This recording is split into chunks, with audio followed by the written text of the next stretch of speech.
제가 아침에 일어날 때에 저의 휴대폰에 수많은 문자 메시지가 있었습니다. 그 문자 메시지 가운데서 제가 우크라이나에 섬겼던 성도님들한테 또는 사역자들한테 많은 문자 메시지 보냈고요. 그 글이가 딱 두 가지가 있는 거예요. 그 중에서는 크리스토스 오아스크레스, 그 다음에 와이스티노 오아스크레스, 그냥 러시아어로 받았습니다. 그 뜻은 그리스도께서 부활하셨습니다. 두 번째는 진짜로 부활하셨다. 그 문자를 받았습니다. 왜냐하면 우크라이나 러시아에서는 이 주일은 부활주일입니다. 우리랑 일주일 조금 틀려요. 어느 부활주일을 지냅니다. 근데 그 문자 메시지 지난주에 부활주일을 지내며 그 은혜를 받았는데 아침에 다시 부활하셨다, 그리스도께서 부활하셨다, 그 말을 듣는 순간에 다시 기쁨이 있었습니다. 이 말은 아마도 부활주일만 뿐만 아니라 모든 주일, 모든 한산 앞에 나올 때에 이 말을 하실 때마다 은혜가 될 줄 믿습니다. 우리 그리스도께서는 부활하셨습니다. 진짜로 부활하셨습니다. 우크라이나에서 이 말은 인사입니다. 부활주일에는 모든 사람들, 안 믿는 사람들, 길거리에 막 술 마시는 사람들까지도 그리스도께서 부활하셨다 외칩니다. 그러면 대답은 진짜로 부활하셨습니다. 우리가 대답을 합니다. 그렇게 외치지만 그 사람들 사실상은 그 부활되신 주님을 만나는 적은 없습니다. 만나지는 못하였습니다. 여전히 그냥 문화적으로 부활주의를 진행을 하고 있지만은 마음 가운데 그리스도에 대한 신앙이 없고 또는 주님을 알지는 못하는 것입니다. 제가 섬겼던 교회들 중에 한 교회는 이름이 부활의 능력교회라고 있었습니다. 그 교회는 아주 특이한 교회였고요. 그 교회를 통해서 약 15,000명 정도 알코올, 마약, 교도소에 있는 사람들이 통과를 하시며 주님을 만나며 회복을 하시며 주님의 능력을 받는 사람들을 보았습니다. 그분들이 다 하나같이 말씀하신 것은 주님을 만나니까 온 삶이 변하는 것을 고백을 하는 것입니다. 그래서 자기 교회 이름을 부활의 능력교회라고 말씀을 하시는 것입니다. 이름을 붙였습니다. 왜냐하면 주님을 만나면 우리의 삶이 다 변하기 때문에 그 부활, 그 그리스도 안에 능력이 있다라고 믿고 있는 것입니다. 사실상은 우리 모두 다 부활되신 주님을 만남으로 오늘 이 자리에 있을 수가 있습니다. 부활 주님을 만남으로 우리 삶 가운데 구원의 은혜가 있고 우리가 주님을 그렇게 아름답게 찬양을 할 수가 있습니다. 저도 이 자리에 쓸 수 있는 것은 오직 하나님의 은혜였습니다. 왜냐하면 1991년까지 우리나라는 공산권 나라였습니다. 전혀 주님을 모르고 오히려 주님을 박해를 하시는 우리였습니다. 근데 구소련이 무너지는 다음에 우리 동네로 한국 선교사님들이 들어왔습니다. 처음으로 그분들한테 주님이 부활하셨고 그 부활은 사실이고 그 부활을 믿으면 구원을 받을 수 있다라고 그 외치는 선교사님을 통해서 복음의 말씀을 받을 수가 있었습니다. 전혀 믿지 않은, 오히려 반대로 하나님의 원수 되는 우리를 주님께서 우리 선교사님들 보내시고 우리가 그 부활의 소식을 듣고 믿을 때에 놀라운 변화가 일어나는 것을 제가 보았습니다. 이 자리에 서는 것도 하나님의 은혜였고 그 부활의 능력이 때문입니다. 사랑하는 성도 여러분, 오늘 우리 삶 가운데서도 부활주일은 지나갔지만 항상 그 부활의 주님을 만나시기를 바랍니다. 그 부활의 주님을 만날 때마다 큰 역사들 일어나시며 우리 삶의 변화가 일어나는 것을 우리가 볼 수가 있습니다. 오늘 본문 말씀에는 두 제자가 부활되는 주님을 만나는 얘기를 우리가 알고 있습니다. 사실은 우리가 24장 전체를 보아며 그 두 제자가 에마오로 가는 도중에 예수님을 만나는 얘기를 우리가 잘 알고 있습니다. 에마오로 가는 것은 왜 에마오로 가고 있었습니까? 이 두 제자는 다름이 아니라 그냥 도피를 하는 것입니다. 도망가는 것입니다. 예루살렘에는 큰 환란이 있고 본인들이 자기 위험을 느끼며 자기 마을로, 에마오 마을로 돌아가는 것입니다. 그리고 예수님을 만날 때에 하시는 말을 우리가 21절에 볼 수가 있는데, 우리는 이 사람이 이스라엘 성량할 자라고 바라노라, 이분 아니라 이 일이 일어난 자가 사흘째요라고 하실 때에 정말 이 사람들이 예수님은 우리를 구원하는 메시아로 알고 있었는데 십자가에 죽고 무덤에 있을 때에 본인이 너무나 실망을 하는 겁니다. 그래서 지금 에마오로 가는 곳은 마음 가운데 두려움이 가득 찹니다.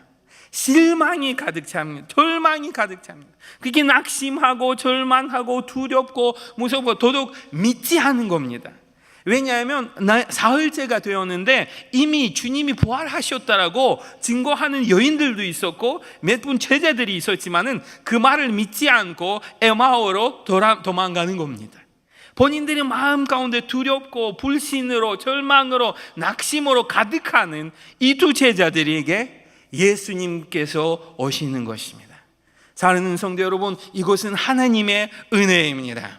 낙심하고 절망하고 불신 가운데 있는 우리에게 예수님께서 찾아오는 것처럼 이 두 제자들에게 예수님께서 찾아오시는 것입니다. 그래서 만나면서 이 얘기를 나누는 것입니다. 근데 놀라운 일이 일어나는 것입니다. 그 놀라운 일 가운데서 이 두 제자들이 주님과 만남을 통해서 회복이 되는 역사가 일어나는 것입니다. 불신은 신앙으로 바뀌는 것입니다. 절망은 기쁨으로 바뀌는 것입니다. 낙심은 소망으로 바뀌는 것입니다. 사랑하는 성도 여러분, 우리 삶 가운데서도 낙심과 절망 가운데 우리가 있을지라도 부활 주님을 만남으로 우리 삶 가운데 주님의 은혜가 가득 차며 우리가 큰 변화의 역사가 일어날 줄 믿으시기를 바랍니다. 부활의 능력이 있습니다. 우리 주님께서 부활되는 주님을 만날 때에 그 능력이 우리 삶 가운데 임하는 것입니다. 우리가 이 본문 말씀을 읽지는 않았지만 24절 말씀에 보면 정말 그 주님께서 어떻게 이 두 제자를 바뀔 수가 있었습니다. 오늘 말씀에 보면 정말 말씀과 예배를 통해서 바뀌는 것입니다. 왜냐하면 불신으로 가득 차는 이 두 제자들에게 주님께서 말씀을 하는 겁니다. 말씀을 가르치는 겁니다. 말씀으로 가르칠 때 이 마음들이 뜨거워지고 주님을 알아보는 겁니다. 또는 우리가 이 30절 말씀에 보면 정말 떡을 축사하며 뜰 때에 그때 예수님을 알아보는 겁니다. 근데 떡을 축사하고 떠는 것은 무슨 뜻을 하십니까? 그 손창을 예식하며 예배를 생각하게 되어오는 것입니다. 그래서 오늘 이 말씀 속에서도 보면 말씀과 예배를 통해서 주님을 만나는 것입니다. 이 두 분께서 그 줄 알아보니 그 아는 것이 다름이 아니라 말씀으로 예배를 통해서 주님을 알아보는 것입니다. 부활의 주님을 만나는 것은 우리가 말씀과 예배를 통해서 만날 수가 있다라고 믿으시기를 바랍니다. 그 외에는 없습니다. 오직 말씀 속에서 주님을 만날 수가 있습니다. 오직 말씀 속에서, 오직 예배 가운데 하나님 앞에 예배 드릴 때만이 우리가 주님을 만날 수가 있는 것입니다. 그래서 저는 확실하게 믿는 것은 오늘 우리 모든 성도님들이 잘 오셨습니다. 주님을 만나시기를 바랍니다. 주님을 만나실 때에 우리 삶의 회복이 일어날 줄 믿습니다. 부활되는 주님을 만나면 우리 삶 가운데 놀라운 역사들이 일어나는 것을 볼 수가 있습니다. 오늘 본문 말씀 속에서 그 놀라운 역사들이 어떤 역사들을 짧게 살펴보고자 합니다. 먼저 부활되는 주님을 만나면 우리의 눈이 밝아집니다. 오늘 31절 말씀에 보니까 그들의 눈이 밝아져 그인 줄 알아보더니 예수님 그들에게 보이지 아니하신 자라라고 기록하는 것입니다. 주님을 어떻게 알아볼 수가 있었습니다? 눈이 밝아졌기 때문입니다. 그런데 누가복음 24장 16절 말씀에 보면 그들의 눈이 가리워져서 그인 줄 알아보지 못하거늘라고 기록하는 겁니다. 낙심과 절망, 불신 가운데 있는 그 두 제자들이 주님을 알아보지도 못하였습니다. 그러나 그들의 눈이 가리워져서라고 이 말씀은 누군가 위에서 눈이 안 보이는 것처럼 되는 것을 가리키는 것입니다. 오늘 말씀에 보면 본인들이 그 낙심과 그 불신과 그 실망을 통해서 주님을 알아보지도 못하는 겁니다. 알아보지도 못하는 겁니다. 네, 어느 순간에 그들의 눈이 밝아졌습니다. 주님, 부활의 주님을 만나면 우리의 눈이도 밝아질 줄 믿으시기를 바랍니다. 여기서는 그 밝아진 눈은 어떤 눈입니까? 육신적인 눈은 절대로 아닐 것입니다. 육신적으로는 잘 보고 있습니다. 육신적으로는 이 세상과 이 세상에 있는 일들을 잘 볼 수도 있지만 그러나 모든 사람들에게도 육신 눈 위에는 영적인 눈이 있는 것을 믿으시기를 바랍니다. 그 영적인 눈이 밝아지는 순간에 우리가 주님을 알아보고 주님을 만날 수가 있습니다. 영적인 눈이 가려져 있을 때 우리가 주님을 아무리 알아도 만날 수가 없을 것입니다. 오늘 이 부활의 주님을 만날 때에 영적인 눈이 열리는 순간에 우리 많은 것을 볼 수가 있을 것입니다. 많은 주님의 종들이 말씀 속에서 하나님의 사람들이 정말 하나님의 영적인 눈이 밝아지는 순간에 주님을 볼 수가 있었습니다. 이사야 6장 말씀에 보면 정말 이사야도 하나님을 본 적이라고 기록하는 것입니다.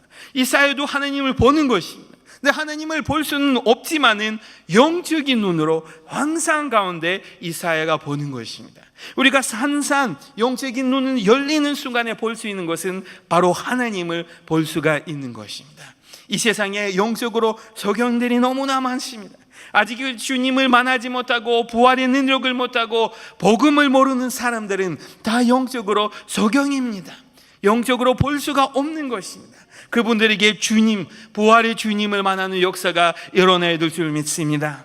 그때만이 영적인 눈을 밝게 되고 영적으로 주님을 알아보고 자기 자신을 바라보며 또는 많은 일들이, 많은 사역들을 볼 수가 있을 것입니다.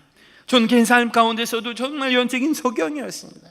주님을 알지도 못하고 부활의 능력을 모르고 주님을 알지도 못하고 기회도 없었습니다. 근데 하나님의 은혜로 주님께서 저에게 오심으로 제가 영적으로 주님을 만날 수가 있었습니다. 이것은 다 하나님의 은혜입니다. 오늘 그들의 눈이 밝아져라고 쓸 때 밝아지는 것도 똑같은 동사입니다. 그 누구 위에서 하나님께서 눈을 열리게 하시는 것입니다. 하나님이 눈이 열리게 하시면 그때만이 주님을 만날 수 있고 그때 주님을 알아볼 수가 있습니다. 오늘 우리 삶 가운데서 그런 영적인 눈들이 열리면 우리 많은 것들을 보시기를 바랍니다. 혹 지금도 낙심과 절망과 불신으로 정말 소망 없는 곳에서 살고 있으면 오늘 영적인 눈을 열리시기를 바랍니다. 그 영적인 눈을 본 순간에 우리 안에 거한 자가 더 크다고 우리가 볼 수가 있을 것입니다. 우리와 함께 있는 자는 더 큰 것을 우리가 볼 수가 있습니다. 열왕기 하 6장 말씀에 우리가 엘리사 선지자를 볼 수가 있습니다.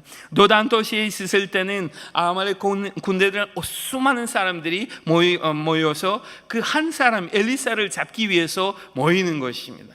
근데 엘리사는 마음 가운데 너무나 평안스럽습니다. 근데 엘리사의 종이 있었는데 그 종은 너무나 불안에 빠지는 것입니다.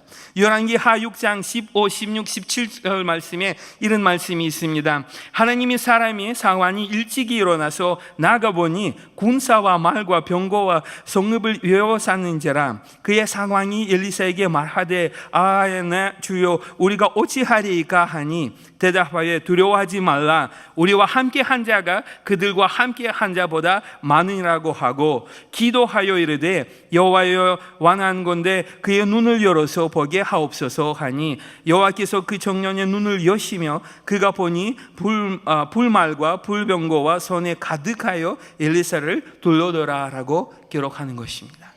여기서는 엘리사에게 사환 한 분이 있었습니다. 정말 정의 한 분이 있었습니다. 보는 육신적으로 너는 보니까 그 병거와 그 말들만 그는 원수의 군대만 보는 것입니다. 근데 엘리사는 다른 눈으로 보고 있습니다. 그래서 기도하실 때 이 아이 눈을 열게 하라고 기도하실 때 영적인 눈, 그 청년이 눈을 여시며 그가 보니 불말과 불병거와 산이 가득한 엘리사를 둘러싸는 것을 볼 수가 있었습니다. 사랑하는 성도 여러분, 이런 역사가 우리 삶 가운데 있으시기를 바랍니다. 영적으로 눈을 여는 순간에 우리와 함께 있는 그분을 우리가 알아볼 수가 있습니다. 가끔씩 낙심과 절망과 불신 가운데서 우리가 있을 때에 우리가 하나님을 찾지는 못합니다. 하나님 어디 계시냐? 왜 그렇게 우리가 힘들까? 우리가 원망을 하고 있습니다. 그런데 그 원망하는 순간에 하나님과 우리와 함께 계실 줄 믿습니다. 우리와 함께 있습니다. 우리 영적으로 보지 못하고 우리가 믿지는 못하지만 그러나 그분은 항상 우리와 함께 있는 것을 우리가 늘 믿으시기를 바랍니다. 정말 우리와 함께 있습니다. 저는 그런 얘기를 들었습니다. 오늘 어느 한 신앙인이 정말 마음 가운데 어려운 신앙의 시간을 보내고 있었습니다. 근데 환상 가운데 주님께서 꿈속에서 보여주는 것은 모래석에 두 발자국을 보여줬습니다. 그래서 자기는 한 발자국은 주님의 발자국이고 다른 발자국은 자기 발자국으로 생각이 되었습니다. 그런데 어느 순간에 날씨도 변하고 정말 어려운 시가 되었는데 발자국은 하나밖에 없는 거예요. 그래서 그 신앙인이 주님 앞에 기도하며 왜 제일 어려울 때, 제일 불쌍할 때 나를 버리냐라고 하실 때는 주님께서 대답하실 때 주님께서 말씀하신 것은 이 발자국은 당신 발자국이 아니라 내 발자국이라고 하셨습니다. 너 어려울 때는 나는 너 안고 가고 있었다고 하셨습니다. 정말 마찬가지입니다. 우리가 가끔씩 잘못 이해를 할 수가 있고 어려운 상황, 힘든 상황 가운데 우리는 주님이 우리와 함께 있지 않은 것을 생각이 됩니다. 그러나 그 어려움과 힘든 상황 가운데 오히려 주님이 우리와 함께 있을 줄 믿으시기를 바랍니다. 이 두 제자가 지금 에마오로 가는 것은 정말 낙심과 절망과 두려움 속에 있는데 그런 낙심과 두려움, 불신 가운데 있는 제자들에게 부활되는 주님이 오는 것입니다. 영적인 눈이 열리도록 하는 것입니다. 그래서 주님을 알아보고 이제는 주님의 부활의 증인으로 살 수 있도록 주님께서 인도를 하시는 것입니다. 오늘 말씀 속에서 너무나 재미있는 표현이 있습니다. 그들이 눈이 밝아져 그인 줄 알아보더니 예수는 그들에게 보이지 아니하시는지라라고 하셨습니다. 여기서는 정말 주님을 알아보는 순간에 주님께서 사라지는 것을 하는 것입니다. 사랑하는 성도 여러분, 이것은 무엇 뜻을 하십니까? 우리가 주님을 알아볼 때, 부활의 주님을 만날 때 이제는 눈으로 보지 않을지라도 우리와 함께 있을 줄 믿음으로 보는 것입니다. 항상 함께 있는 것을 믿음으로 볼 수가 있는 것입니다. 그래서 지금 비록 우리가 육신적인 눈으로 주님을 바라보지 못하지만 그분 우리와 함께 있다라고, 우리와 함께 계심을 믿을 때에 더 확실하게 주님을 알아보는 것입니다.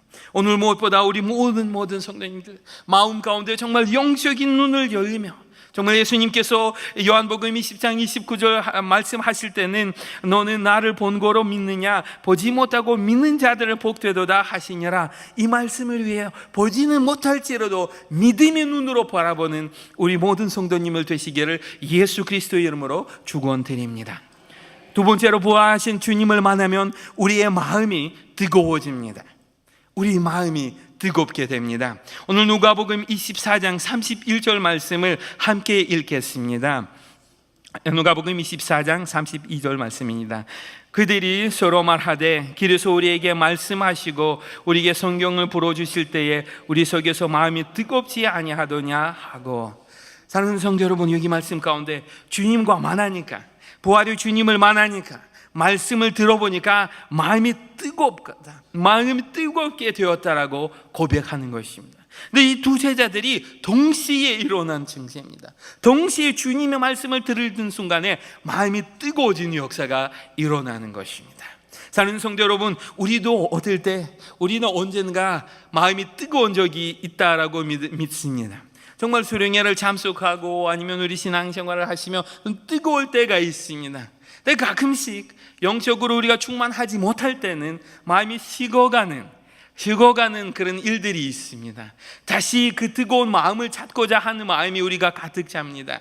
근데 그 뜨거운 마음은 우리가 스스로 뜨겁게 하는 것이 아니라 부활의 주님을 만남으로 우리 마음이 뜨겁게 될 수가 있는 것입니다. 우리 주님께서도 원합니다. 우리 마음이 뜨거울 줄 원하는 것입니다. 그래서 계시록이 3장 15절 말씀에 주님께서 라오디게 교회에게 하신 말씀은 내가 내 행위를 아노니 내가 자지도 아니하고 뜨겁지도 아니하도다 내게 자든지 뜨겁든지 하기를 원하노라 하신 것입니다. 주님께서 원하는 겁니다. 우리 마음이 뜨거울수록 원하는 것입니다. 뜨거운 마음으로 우리가 모든 것을 할 수가 있다고 생각이 됩니다. 가끔씩 우리 마음은 정말 우리 마음이 우리 온 삶의 엔진이라고 생각이 됩니다. 엔진이 예열을 받고 뜨거울 때 모든 것이 움직이는 것입니다. 신앙도 움직이고 온 가족과 우리 삶 가운데서 움직이는 역사를 볼 수가 있습니다. 그래서 무엇보다 우리 마음을 뜨겁게 하는 것이 주님 앞에 원하고 나가셔야 될 줄 믿습니다. 근데 그 뜨거운 마음을 담음이 아니라 부활의 주님을 만날 때, 부활의 주님을 만날 때, 주님과 함께 있을 때에, 그때에만이 우리 마음이 뜨겁게 될 수가 있습니다. 저는 가끔씩 우리 아이들을 생각합니다. 저도 딸 셋이 있지만은 지금 고등학교까지 대학교 들어가고 신앙으로 계속 있도록 저도 부모로서 기도를 하고 있습니다. 근데 많은 경우는 있는 우리 아이들은 고등학교까지는 마음이 뜨거워지고, 근데 그 대학교 들어가고 집을 떠나갈 때 마음이 식어가는 그런 일들이 자주 우리가 볼 수가 있는 것입니다. 왜 그렇게 마음이 식어갑니까? 왜 그렇게 마음이 어렵게 됩니까? 혹시 그 부활의 주님을 확실하게 만나지 못하기 때문이 아닐까 생각이 됩니다. 그냥 종교적으로도 교회로 나올 수도 있습니다. 그냥 종교적으로 나올 수도 있지만은, 그러나 주님과, 부활의 주님과 개인적인 만남이 꼭 있어야 될 줄 믿습니다. 그 개인적인 만남이 있을 때만이 우리 마음이 뜨거워지며 우리가 그 주님을 믿고 나아갈 수가 있을 것입니다. 비록 우리 아이들은 지금 마음 가운데 식어가고 있지만은 언젠가 부활의 주님을 꼭 만날 줄 믿으시기를 바랍니다. 그 부활의 주님을 만날 때에 말씀을 듣고 마음이 뜨거워지는 역사가 일어날 줄 믿습니다. 오늘 말씀은 우리에게 분명하게 하시는 것은, 부활의 주님을 만날 때 말씀을 듣는 순간에 마음이 뜨거워졌다고 하시는 것입니다. 마음이 뜨거워질 수 있는 것은 다름이 아니라 부활의 주님을 만나며 부활의 주님의 말씀을 들을 때 그 일이 일어날 줄 믿습니다. 누가복음 24장의 25, 26, 27절 말씀에 이런 말씀이 있습니다. 이르시되 미련하고 선지자들이 말할 모든 것을 마음에 두지 믿는 자들이여, 그리스도가 이런 권한을 받고 자기 영광을 들어가야 할 것이 아니냐 하시고, 이에 모시에 모든 선지자와 글로 시작하여 모든 성경에 쓴 바 자기에 관한 것을 자세히 설명하시니라. 아멘. 여기서 이런 말씀이 있습니다. 정말 이에 모세와 모든 선지자의 글로 시작하여 모든 성경에 쓴 바 자기에 관한 것을 자세하게 설명하실 때 마음이 뜨거워지는 것입니다. 즉 성경의 말씀도 읽을 때, 성경 말씀을 설명하실 때 예수 그리스도의 그 말씀 속에서 발견하는 순간에 마음이 뜨거워지는 것입니다. 우리 성경은 여러 모양으로 읽을 수가 있습니다. 공부를 할 수가 있습니다. 19세기에 자유신학이 생기는 다음에 이분들은 성경을 비변적으로 읽었습니다. 정말 이 성경은 이성적으로 읽었습니다. 이성적으로 읽으니까 말씀을 믿을 수가 없는 거예요. 그래서 모든 기적을 다 제외하고 그냥 일반적인 윤리적인 말들만 남겨두었습니다. 그러나 우리가 이렇게 성경의 말씀을 읽으면 절대로 주님을 만날 수가 없을 것입니다. 하나님의 말씀을 읽을 때 예수님을 발견을 해야 됩니다. 하나님의 말씀을 읽을 때 예수님만 발견하실 때 그때만이 우리 마음이 믿고 뜨거워집니다. 오늘 말씀을 20절 말씀 보십시오. 이 모세 모든 선지자의 글로 다 예수님에 대한 이 얘기입니다. 성경 구약부터 신약까지 다 예수님에 대한 이 얘기입니다. 예수님을 발견을 해야 됩니다. 예수 그리스도를 믿어야 됩니다. 성경 말씀을 읽을 때 다른 어떤 것보다 주님 중심적으로 성경의 말씀도 읽을 때 우리 삶 가운데 역사가 일어나는 것입니다. 그때에만 이 말씀이 살아있고 움직이고 우리에게 마음을 뜨거워지게 하는 것입니다. 무엇보다 원하는 것은 이 말씀으로 항상 승리하시고 이 말씀으로 항상 나가고 이 말씀으로 은혜를 받으시기를 바랍니다. 마지막으로 부활하신 주님을 만날 때 우리는 그 부활의 증인이 되는 것입니다. 정말 부활의 주님을 만나는 순간에 우리가 또 한 역사가 우리가 바로 그 부활에 대해서 다른 사람들에게 증인이 되고 그 부활에 대한 말씀을 선포하는 삶을 사는 것입니다. 오늘 33절, 34, 35절 말씀에 이런 말씀들이 있습니다. 곧 그때에 일어나 예루살렘에 돌아가 보니 11제자가 및 그들과 함께 한 자들이 모여 있어 말하기를 주께서 과연 살아나시고 시몬에게 보이셨다가 하는지라. 두 사람도 길에서 된 일과 예수께서 떡을 대심으로 자기들에게 알려주신 것을 말하더라라고 기록하는 것입니다. 여기서는 에마오에 있었습니다. 에마오에서 떡을 잡수고 저녁이었습니다. 근데 주님을 알아보니까, 부활의 주님을 만나니까 눈이 열리며 마음이 뜨거워지니까 이제 곧 그때로 바로 바로 예루살렘으로 돌아가는 겁니다. 예루살렘으로 왜 돌아갔습니까? 35절 말씀에 두 사람들끼리서 된 일과 예수께서 떡을 드심으로 자기들이 알려주신 것과 말하더라라고 합니다. 말하는 것입니다. 말하는 것입니다. 부활의 증인을 만나는 순간에 이제는 이 사실은 모든 사람들에게 알려지고 싶은 마음이 가득 차며 정말 에마오의 예루살렘까지 가는 것입니다. 우리가 말씀 속에 사는 것은 에마오와 예루살렘과 50오리 거리입니다. 한국 성경을 읽으면 50오리가 얼마인지 한참 궁금했습니다. 왜냐하면 약간 좀 차이가 있어요.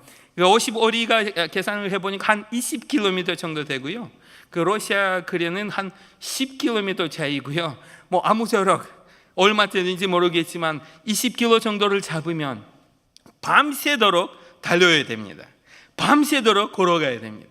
에마오 예루살렘까지 가면 여기 말씀 보니까 곧 그대로 일어나고 예루살렘으로 가는 겁니다. 20km 밤새도록 가면 너무나 피곤하고 힘들지만 그 부활의 사실은 모든 제자들에게 알려지고 싶은 마음으로 가는 거예요. 가는 겁니다. 거리는 상황이 너무 핑계가 되지 않습니다. 밤은 핑계가 안 되는 것입니다. 마음에 부활의 소망과 부활의 신앙과 부활의 기쁨이 있기 때문에 정말 그 20km는 한 번에 들어가며 모든 제자들에게 이 사실을 알리는 것입니다.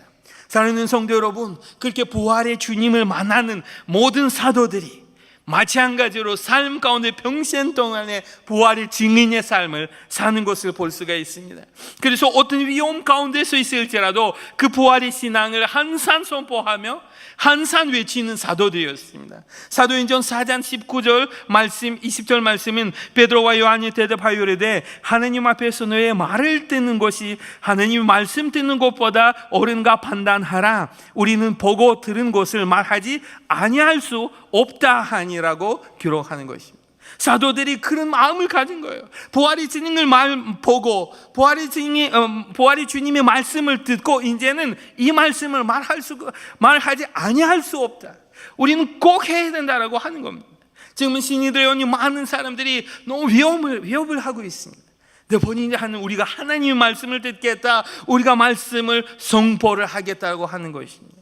모든 사도들이, 이 두 제자들이, 사도 바울도 마찬가지로 모든 사도들이 부활의 주님을 만날 때 동시에 일어난 마음은 모든 사람들에게 부활의 사실을 알리고 싶은 마음입니다.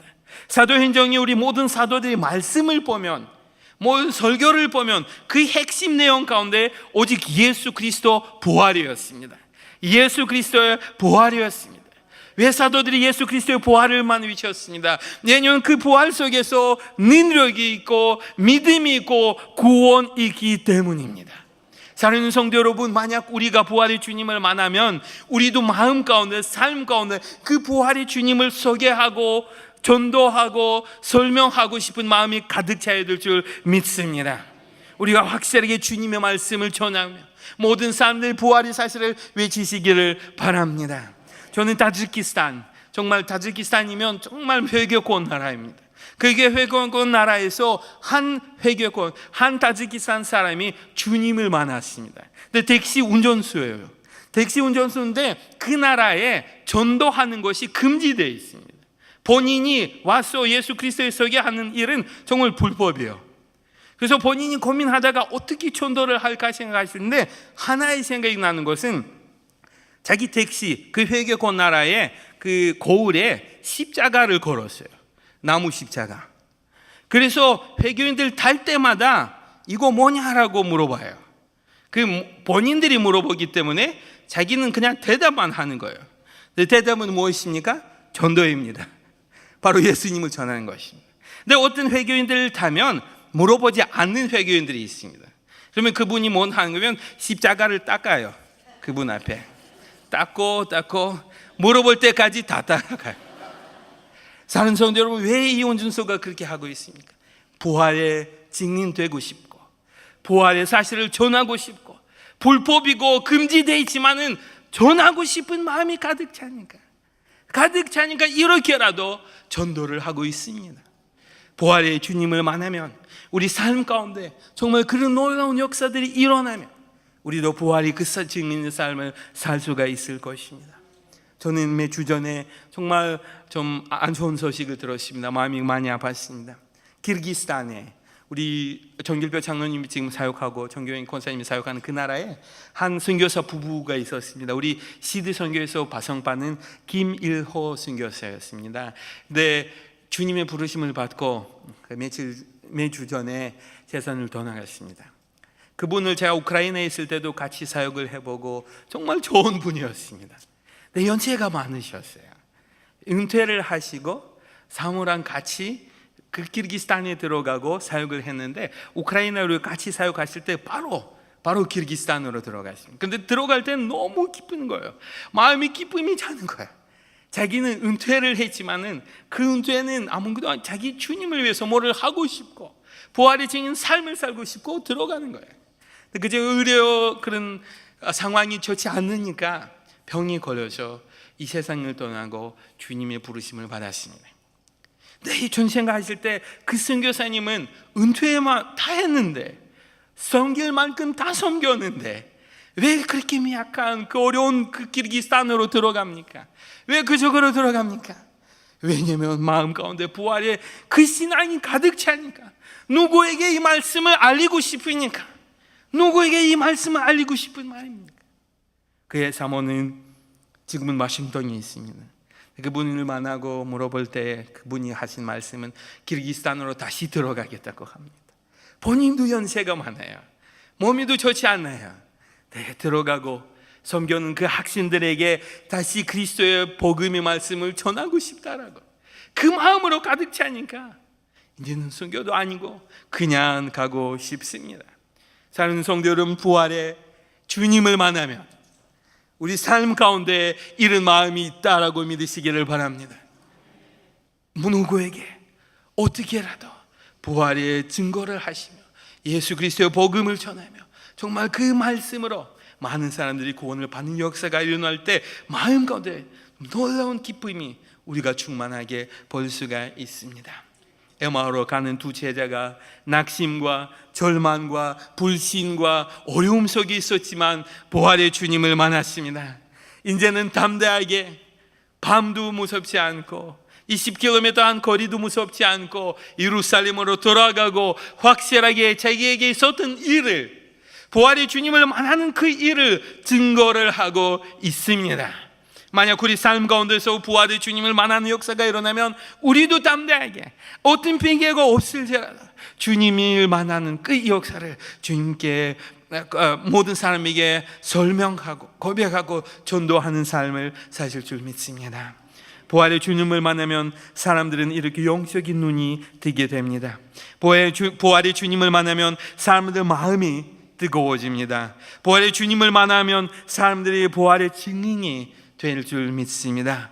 오늘 우리 모든 성도님들 주님의 부활 되신 주님을 만나며 정말 영적인 눈이 열리며 뜨거운 마음을 받으며 부활의 증인의 삶을 사는 모든 성도님을 되시기를 예수 그리스도의 이름으로 축원드립니다.